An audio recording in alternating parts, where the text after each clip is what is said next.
country and make your money. It's as simple as that. I mean, also, Nigeria is also and even Nigeria, if I should ask now, many states in Nigeria have been visited. Those are going to be under 10.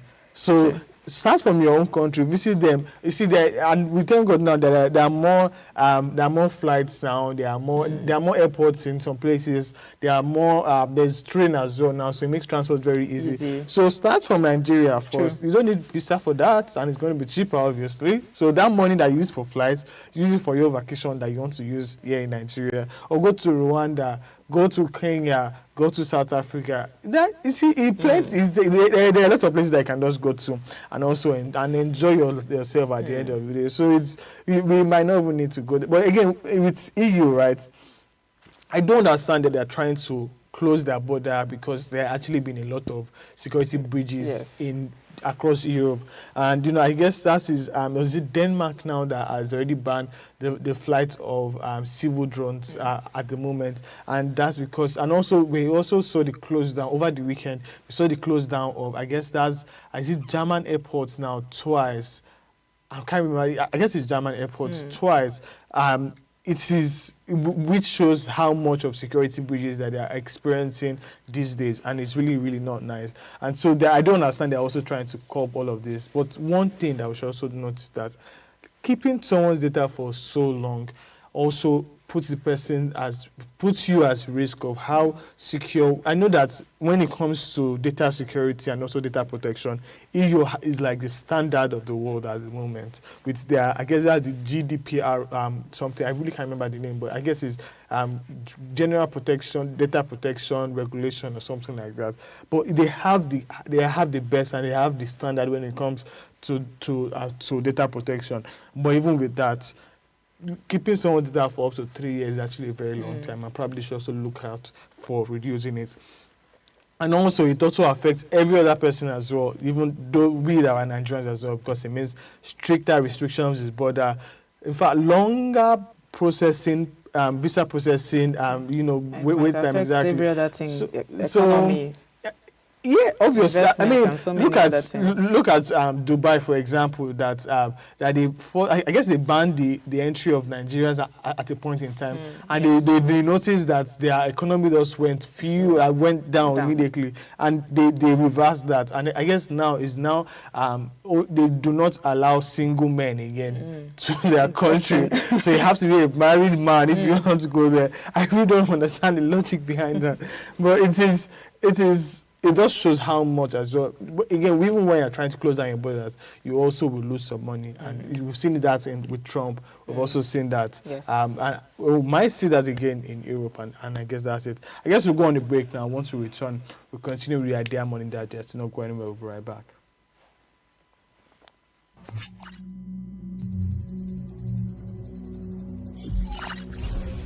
Smart apps. Smart apps leverage AI and machine learning to provide personalized user experiences and automate tasks. These apps are being used across sectors like finance, healthcare, and retail to improve customer engagement and operational efficiency. For example, smart investment apps offer tailored financial advice, while healthcare apps assist in diagnostics. However, data privacy remains a concern as these apps collect sensitive user information. The market for smart apps is projected to grow to $62.4 billion by 2025.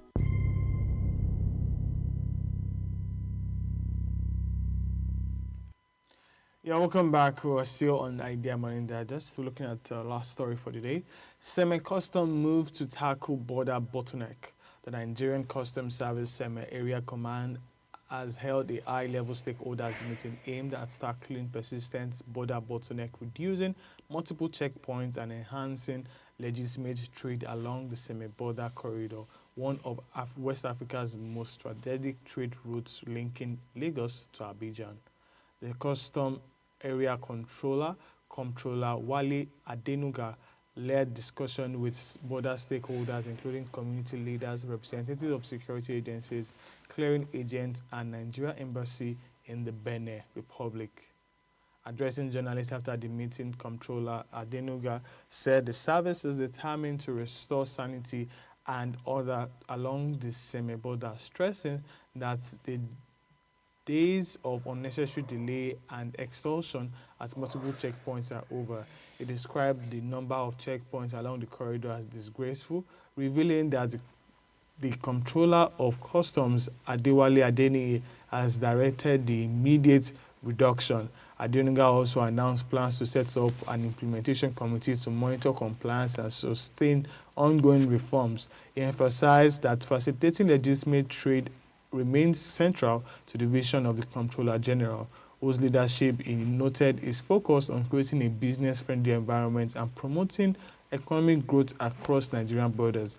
Local leaders also weighed in with a community representative from Upper Kingdom, Prince Joseph Agoro. They cried the harassment of commuters by unauthorized individuals known as camp boys, reportedly working with some security operative. They described the practice as embarrassing and unfair to residents along the border corridor. Similarly, the Oba of Kewime Kingdom, His Royal Majesty Sejiro Ogungbe, commended the Customs Service for reducing violent clashes between officers and smugglers, which often led to avoidable deaths in nearby communities. Responding to the concerns, Comptroller Adenuga secured that the service is already collaborating with the Inspector General of Police and the National Security Advisor to streamline checkpoints and end the use of camp boys, warning that any officer found violating the directive will face disciplinary action. Representatives of the Nigerian Air Force and Nigerian Embassy in Benin Republic also pledged full support for the reform, describing the initiative as a timely step towards ensuring smoother trade and improved cross-border relations, the same border cross, and I guess that's one of the things they're trying to do to streamline them. And I also would love if they should also, if you should look at the border between the US and Mexico, it's just more like a toll gate, and then all of the checks happen.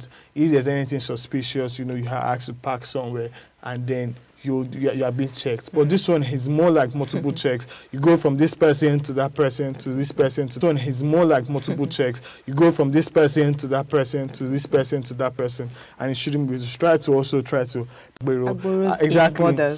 Like so it's more like when you say there's this thing that they say that burger is just bread and meat, but bread and akara is not burger. Like, do you understand? So because bread and akara is not burger, like, do you understand? So because it's bread and akara, yeah. But once you cross it, but when you get Agbos can also say that I'm in the line of the border of this community and that community, so I can also I can also be a camp boy. All right. I mean, you said everything correctly. I mean, because they say my brother, might sound bureaucratic, because we had someone here on the show, a free trade fellow. I guess that's what she called herself. Yes, we had Favor Adeboye here, and she talked extensively about free trade movements and whatnot, and about smuggling, about borders, and about customs, and a whole lot of things. And it's actually very important. This move is actually very important for economic reforms, and we can see economic reforms somehow happening, even if it is happening quietly in the West African region. And this is something we have to applaud. I mean, the Seme-Border corridor is part of Lagos and Abidjan highway, that's Cote d'Ivoire, which carries like 70% of West Africa to where you are going to, before you get to where you are going to. And it has been of serious issues. And also talking about, there's something Adenuga stated here, the number of, as he calls it, disgraceful. I mean, what he's saying at large extent is very, very correct. Anyone who knows this region knows what I am talking about, because every extra stop increases transport costs.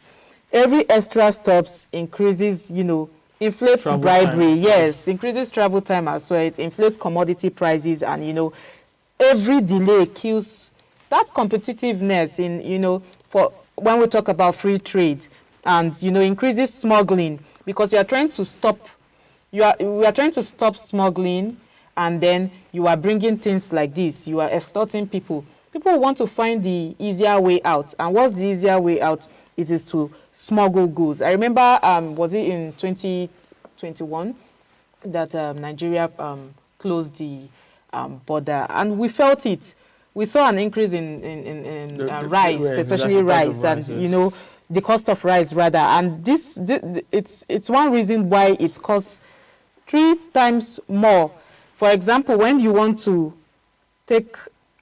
carrying goods from Lagos to Accra is way more expensive than when you want to even carry it. Let me say, where is a very commercial, like from Shanghai to even Los Angeles. If we want to put it that way, it costs way more. That's one of the things the short distance you get. That's one of the things we're discussing. I mean, you can imagine from Accra to Lagos, exactly, it's not that far compared to, let's say, from Shanghai to Los Angeles, and it doesn't cost that much when you are doing that. But from Lagos to Accra, I guess from Shanghai to Los Angeles will cost more now because of Trump's tariffs. But from Shanghai down to Nigeria won't be that expensive now as Lagos to Accra. Especially when you're moving all of these things, you know. So when it comes to free trade zone, you know, making Africa ensuring that we are actually there are less policies, less money you have to pay, less bureaucratic processes I have to go through. All just to be able to trade within your own continent. Even we still talk about travel. I think we also talk about travel recently. Travel costs from Nigeria to, I guess, Rwanda is almost double the price of Nigeria to the UK, and I'm just traveling within. Even in fact, there's a lot of things to be said. But altogether, I feel like the silver lining here is that you know, very few times it's just few times we see interagency corporations, and that is what I'm seeing here. You spoke about partnership and collaboration, and I'm seeing the customs, you know, Customs Service is now working together with the Inspector General of Police, you know, a national security advisor, and also the BENE, you know, security agencies as well, to streamline checkpoints. And this is very crucial because customs cannot act alone. Customs cannot do it alone, you know. Border dysfunction needs more than just Nigeria's efforts. It needs more than just Nigeria's institution. It has to be fully operational, bringing together all of these important agencies to find the way forward. And this standpoint, I feel like it is the first attempt to reform, and it is very, very important. Like I said before, especially when we talk about, you know, regional trade. I mean, it was on the show we're talking about how we are going to enforce and push regional, you know, trade and make it more stronger instead of just national trade. I mean, it's, you know, restricts Africa from growing.